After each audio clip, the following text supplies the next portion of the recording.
ndashimira abavandimwe baje gukora igiterane kivuga butumwa hano mu gasenta kacu ka Dihiro, ariko kubera yuko igihe abazungu baravuga ngo time is money, igihe nta mafaranga, ariko kumwemeramana time is not money, time is paradise. Igihe ntabwo ari amafaranga, ahubwo igihe ni ijuru. Iyo ugikoresheje neza Imana iguha ijuru. Reka rero twinjire mu isomo ryacu nyirizina, kubera yuko ndabona amasaha arimo kugenda asatira mu ijoro. Ndashaka abayisilamu batatu n'abantu b'abakristo batatu, kuko ngiye kwerekana ikimenyetso kimwe gusa mu bimenyetso bitatu nagombaga kwerekana, ariko kubera ko igihe kirimo kugenda kirenga nderekana ikimenyetso kimwe.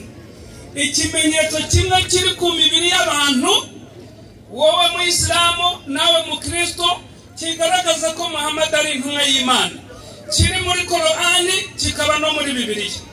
Reka ntoranye ngwino haje, hagarara hano, ngwino nawe hagarara hano. Ndashaka n'abakristo babiri baba volontaire tu, niturangiza turareba uburyo twiyaranja tuze kubakira.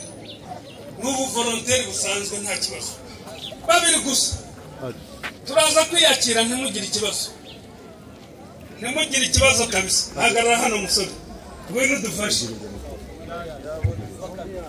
ngwino dufashe. Aha, yabonetse. Muhagarare hano gatoya, itandukanye n'abari abasore bahagaze hari abasaza, webwe muri abasore. Ndashaka umuntu umwe w'inyangamugayo mu bakristo uzi kwitegereza. Nibiba byiza abe yarasomye n'igitabo, niba atarasomye n'igitabo ariko aba ari inyangamugayo, yaba umudamu, yaba umugabo, yaba umusore, nta kibazo. Umwe gusa n'indorerezi, ukareba ku bakristo, ukareba no ku bayisilamu. Umwe gusa, ngwino madamu, ngwino w'indorerezi. Aba volontaire twavuze yuko niturangiza abadufashije turi bubahereza akantu buriya. Turi bubahe ka biswi. Ninde umuvolontaire umwe, twihute. Umuvolontaire umwe, ngwino musore. No musore yemeye kuba umuvolontaire.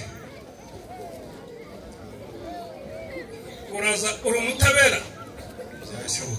Bakwita nde? Emmanuel. Usengera muri etorero Katolika. Muri Katolika. Nanjye niho nasengeraga. Hagarara hano, urebe bano bagabo, sibyo? Hagarara hano hafi rwose, uturebe n'aba ngaba, sibyo? Hari ibintu tugiye gusoma muri Qur'ani, tunabisome no mu gitabo cya Bibiliya. None uza kutubwira ngo ibiri muri Qur'ani mbibonye kuraba, n'ibiri muri Bibiliya mbibonye kuraba, sibyo? Noneho turaza kumenya ukuri. Mwarimu w'umusomyi? Naam. Uri tayari gusoma? Yego. Surate Muhammadi ku murongo waho wa nyuma. Surate Muhammad. 48 ngengo. 48. Surate Muhammad ku murongo wa nyuma. 48 aya aho ya nyuma. Yego. Mana ratubwira muri Qur'ani 48 aya yaho gira ya nyuma. Yego. Surate Muhammad 48 aya yaho ya nyuma. Soma vuba nk'imashini. Reka mbaze. Ni aya 29. Yego. Muhammadi ni intumwa ya Allah. Muhammadi ni iki? Ni intumwa y'Imana. Iki gitabo kiravuze ngo Muhammadi ni intumwa y'Imana. Bakristo, Bayisilamu, tugiye kureba neza ikimenyetso kigaragaza ko Muhammad ari intumwa y'Imana.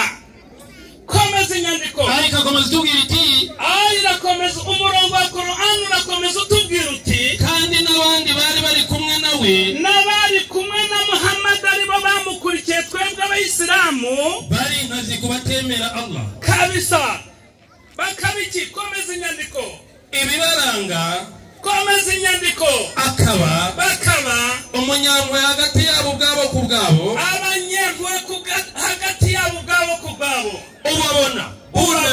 ubabona bunamye ngaho nibagende turebe ntawatuzanira umusare hano gatoya ntawari wo mukoresha muri dawa mujye mugendana nimba ntawe ntacyo ubabona bunamye banubamye basari bashaka ingabire za Allah bashaka ingabire z'Imana ndetse no kwicisha bugufi bakanicisha bugufi inyandiko Imana igakomeza tubwira iti barangwa n'ikimenyetso aho uhasome witonze ikimenyetso kibaranga n'ikihe barangwa n'ikimenyetso wandororeziwe noneho icyo kimenyetso cyitegereze neza ugiye kukireba ibyo uyu musore avuga muraza kubyemera ngo baraza kubyemera barangwa n'ikimenyetso kiri mu ruhanga rwabo baterwa no kubama basari hano urabona iki kimenyetso kimeze gute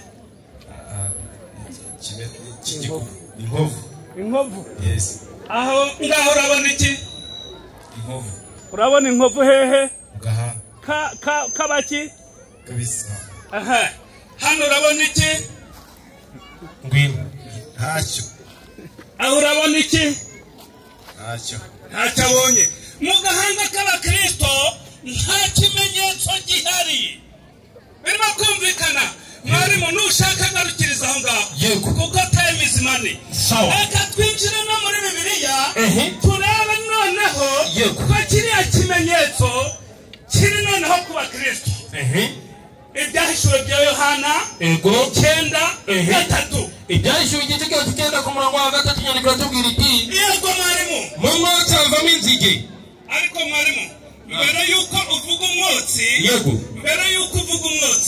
banza ndamburire Korani 44 umurongo wa 10 Korani igice cya 5 batagira ngo umwotsi uri muri Bibiliya honyine 4 aya yaho oya 4 umurongo wa 10 4 umurongo waho ugira wa 10 ibintu biracanga mutano Korani 4 umurongo wa 10 Imana yatubwira muri Korani iti kwanza mwalimu iyo sura bayitiriye iki Korani 44 reba titre yugira vuba isura yitiriwe umwotsi yitiriwe iki umwotsi ku murongo wa 10 gira vuba cyangwa muka Imana yatubwira muri Korani iti ngaho tegereza mwarimu ngaho tegereza umunsi ikirere kizazana umwotsi mwarimu soma neza witonze inyandiko Imana yatubwira muri Korani iti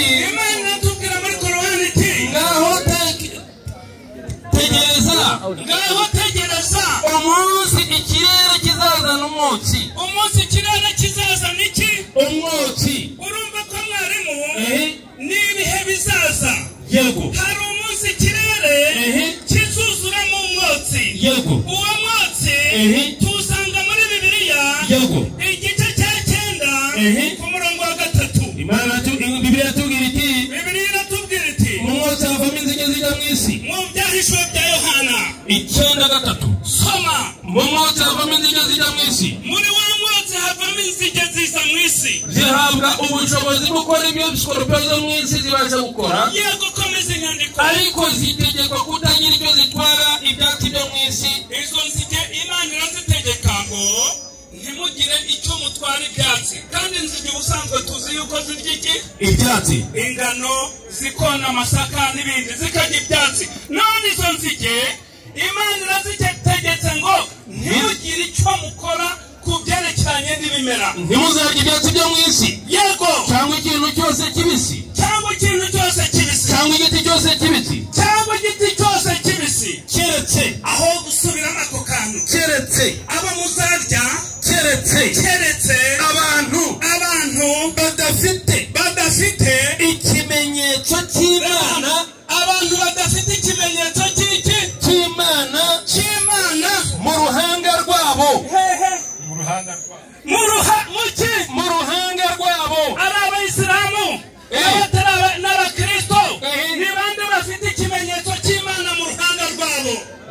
umukristo w'inyangamugayo. Nimusubiremo ni bande bafite ikimenyetso cy'Imana mu ruhanga rwabo? N'abayisilamu. Zihabwa kutabica. Zihabwa kutabica. Ntabwo zizabica keretse kubabaza amezi 5. Mwarimu we. Naam. Icyo kimenyetso yego kiri mu ruhanga yego kishyiramo.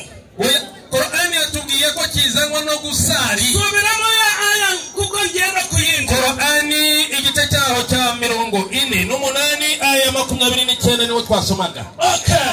Imana igiye kurangiriza nyine. No tugiye gusoreza Imana yatubwira muri Qur'ani. Gusoreza aho ngaho no ku murongo wa Bibiliya.